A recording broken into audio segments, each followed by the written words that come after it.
Celtic. Becky, great ball, in. Ellen White for Manchester City.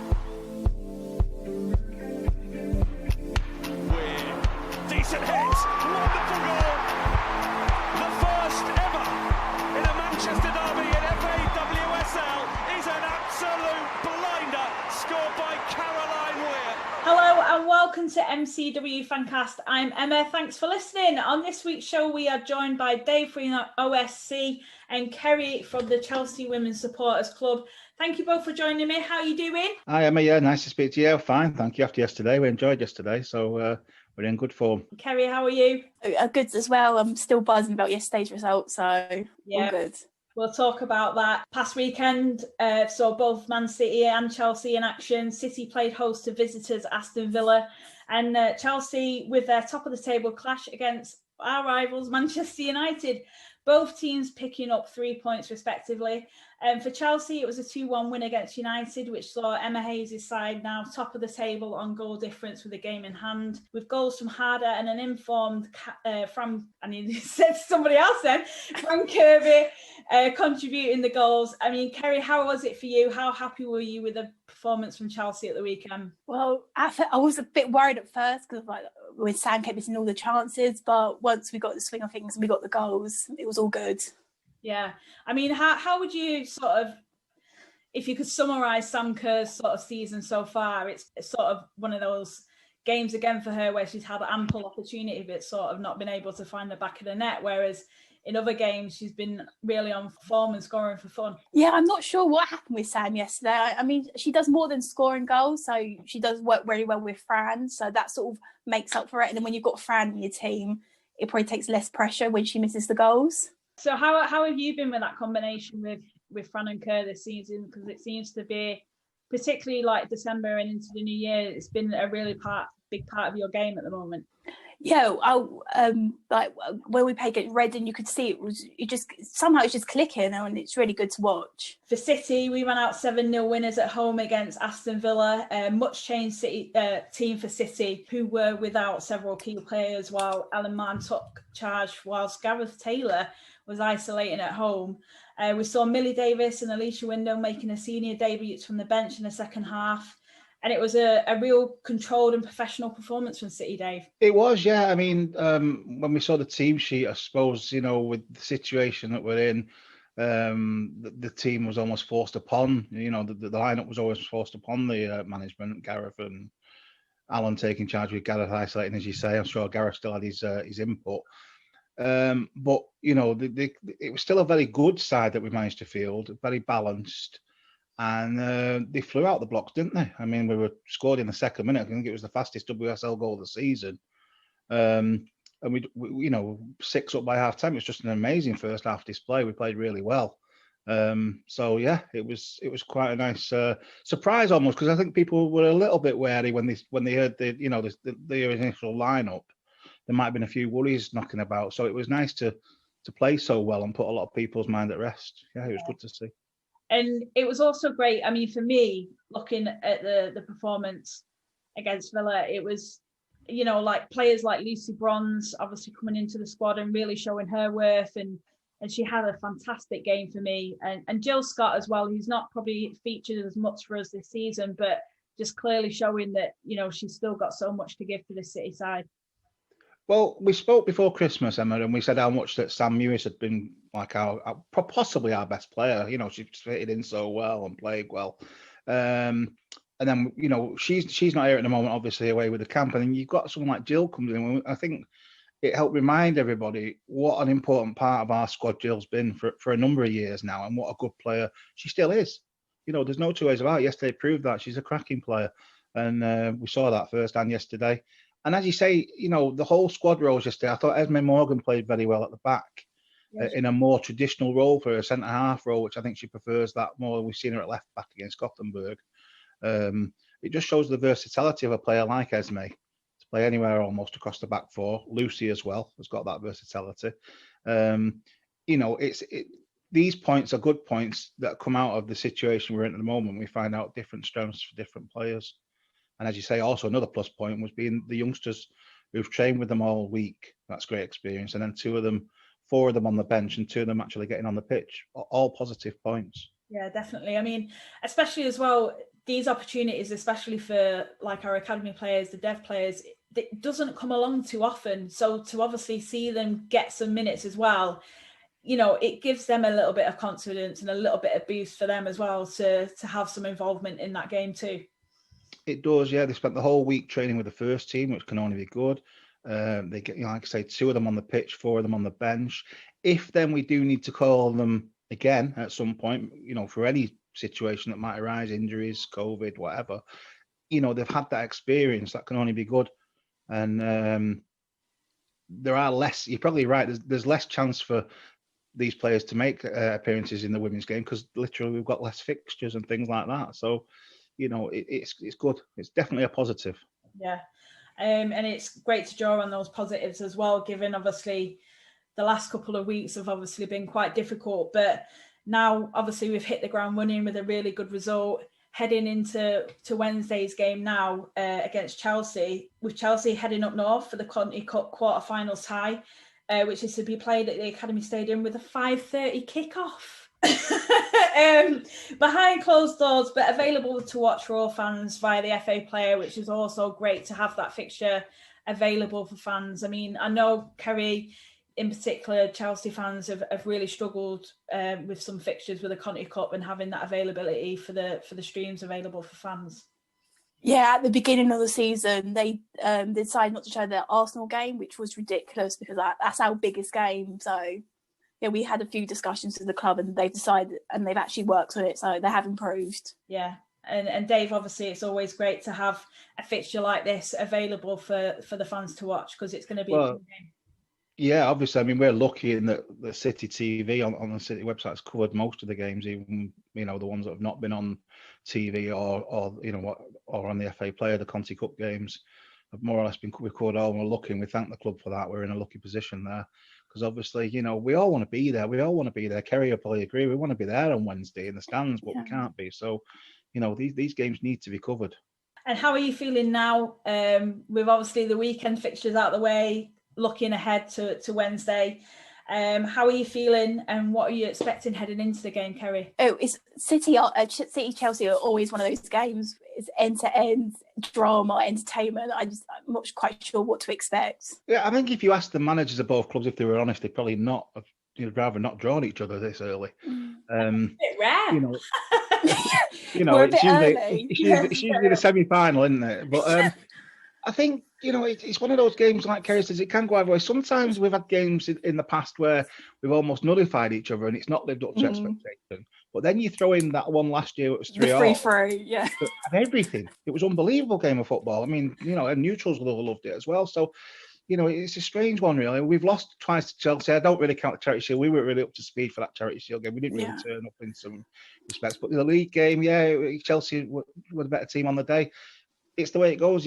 I am confident because City are at home, and I'm always confident when we're in form, at home, playing well, which we are doing.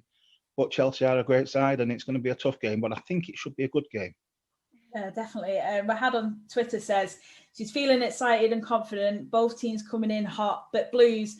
I'm not too sure which Blues she's referring to, though. Are on another planet at the moment and expecting a cracker. I mean, like you said there, Chelsea City, it's always a good game. You know, expect goals, expect drama, but more than anything, expect a really good game of football where two really good teams are going to go head to head. And I really hope that does happen now because otherwise I've overhyped the game. It's been like I'm not going to go to penalties. Game at the weekend, like. It could be a 0-0 now. Yeah. But what we do know is that there's got to be a winner, and hopefully, I mean, City in particular, I think we need to be hoping that we can get some players back in the squad for Wednesday, and hopefully, you know, from the weekend, it has been a case of resting players. You know, we've seen obviously Lauren Hemp substitute, and she's been a huge part of obviously City's play in December into the new year as well. So how important is it for you, Dave, to see those players back in the squad, do you think? I think obviously we've got different players out at different levels as well. Some are isolating, some are injured. So I don't think we can call our team until we actually literally see the team sheet. It's going to be difficult because we're not sure who is available and who's not. We'll go as strong as we possibly can, I would think. You're quite right with Lauren. You know what I think of Lauren. I think she's been a massive loss for us in the first half of the season because she's such a good player. Proved again yesterday how well she played yesterday. So there was a bit of element of that yesterday, wasn't there? You're right, Emma, when he was taking a couple of people off. I think with game one, with all respect to Villa, it was 6-0 at the time. And, he was looking towards Wednesday night, which, is a big game for both clubs. So we want to go as strong as we can, and I'm pretty sure we will. But please don't ask me to predict the lineup because we don't know the lineup until we see that team sheet. Might have to predict the score in a bit, but not the lineup, mate. Kerrie, who do you think that will be the ones to watch for Chelsea on Wednesday? Well, it depends who we start. Again, I'm not quite sure how Emma's going to line up. I think she'll probably go strong again. So be Fran, have Erin, Pernille. Okay, you can stop now. Yeah. Actually, I tell you what, one young player that I really rate is Neve Charles. Hopefully she'll get some game time. Again, like we've seen, I think sort of touching upon the youth, Dave has obviously mentioned Lauren Hemp there as well, but I think, what both teams have seen this season is the young players within the squad really showing their quality as well. And it's not just about the big name players. Yeah, spot on. Yeah, I think I mentioned Esme before, and there's a perfect example of managing a young player. Well, I think the loan for a year to Everton, she's come back, a more rounded player, the experience that you can't get in youth and reserve team football has shown. And, it is hard for young players to get into these teams like City and Chelsea because they've got so many good players and lack of fixtures. I know managers tend to use the Conti Cup, certainly the earlier rounds, maybe to blood a few youngsters, but even there's a lot of pressure because there's only so many trophies to be won, and these managers want to win trophies. So it's hard. It's a hard balancing act, and I think the route we've took with Esme might be a good one to look at with some other players, where they go to a club like Everton, so they're still in the top division, they're still playing top football for a full season there every week, and it's worked wonders there. I think we're seeing the same. We've let Emma Bissell go to Bristol, haven't we? And not on loan, she actually joined Bristol. She's playing every well and playing well for them every week. There's another good player that couldn't quite get into City's team, and yet could end up being a top player. Yeah. So it's a difficult balancing act for the managers to manage that. Kerrie, I mean, what would it mean for you to progress to the semi-finals of the Conti Cup? Either team will face either West Ham or Durham. That's obviously a tie to be decided as well in the next stage of the tournament. But, I mean, for you, how important is it? Well, it's always important to win trophies. As Emma, she's all about winning, so you just want to carry on winning it. And because we've won it last year, so it'd be good to get through to the next round. And Dave, it's Conti Cup, bit of a special one for City. It is, yeah. The first trophy we won after we turned professional, first year. Always had a special place in City fans and players' hearts. The one plus thing is if we do knock them out, we can't get them in the semi-final, can we? So there's that to look forward to. Obviously, whoever wins this is going to be massive favourites. There's still 2 rounds to go. Anything can happen in football, but whoever wins this is going to be odds-on favourites to lift this trophy.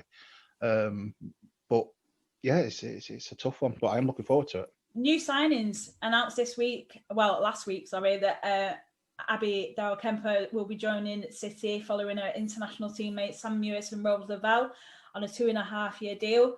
Dave, great addition to the squad with real pedigree as well. How much will you be looking forward to seeing Abby cement herself within the squad? Yeah, really looking forward to it. Emma, great signing, really good player. Really pleased to see that she signed like an actual contract, 2.5 years, as you say. That's positive. Hopefully it'll tie down the other 2 girls as well who want to stay, who seem to be doing well. Looking forward to she's obviously already got a partnership with those players. Looking forward to her fitting into our squad. I'm sure she's going to be an integral part of it. By a player like that and not be. So yeah, fantastic signing. Really pleased with it. And do you think getting her in now is pretty like a bit of a savvy move, getting her in now, getting her integrated within the squad in the hopes we can really hit the ground running from next season? And because obviously we brought in a lot of new players at the start of the season, it probably set us behind a little bit in terms of some of those results that we should have really picked up the points. Yeah, I think obviously with the way that the American football system is and stuff, or soccer as they call it, this time of year, you see the drafts and things, and I just think if she was available now, City had obviously done the groundwork to offer her a contract. She's available now. Yeah, take her, because as you say, it does give us the rest of this season for her to bed in, for us to bed in, to get used to each other's ways and things like that. That's good, and then we've got a full 2 seasons at least of her in the side. So I'm sure that was part of the thinking. Get her in, get her acclimatized to the English game. Some players take longer to adapt, don't they, to the English game than others. We've seen that. Yeah, we have. Yeah, and Kerrie, I mean, do you think? I believe Chelsea have signed a goalkeeper, haven't they, in December? Is that right? Yes, from Sweden. Yeah, Mushkovic. Don't Something even know. like that. I don't really pronounce it. I am so sorry. I'm so bad with Swedish names. Apologies. Do you think Hayes will be looking to strengthen the squads further in the winter window, or do you think you're pretty set? I think Emma's already come out and said no one's joining January, but you never know. Something could pop up, but I can't see. I do think we need an extra defender, but I can't see it happening. So Jans on Twitter, I know most of us would probably prefer a new striker, but I was going to say probably not Chelsea because they've probably got all the best strikers. So if you could choose any player to sign from any club in the world, who would you choose? I mean, seeing that Kerrie's on the line, I'll talk about some Chelsea players that I've always admired. I've always admired G. Whenever we've played, and I'm going back a number of years now because, she's been there a long time. I remember games at Wickham, semi-final when she scored, but not only when she scored, she's just one of those players that she's quality. So, I mean, consistent quality over that number of years is quite a rare thing in football, men's football, women's football. It's rare. So, there's a player that I really do rate who plays for a rival. And then you talk about strikers, Emma. Yeah, I mean, we probably could do with another striker if the truth be known. There's world-class ones out there. WSL-wise, well, if Beth England's not getting any games, we'll have her. Because I remember when she was on loan at Liverpool, I remember how impressive she was that season at Liverpool. She scored the winner against us in a game at Chester. And I thought, it's a strange one, this, Beth England, why is she not getting... And then she gets in Chelsea's side and she's player of the year. Yeah. And now, but then they've got Fran back scoring a lot of good goals who I've always rated as well. So it's difficult again.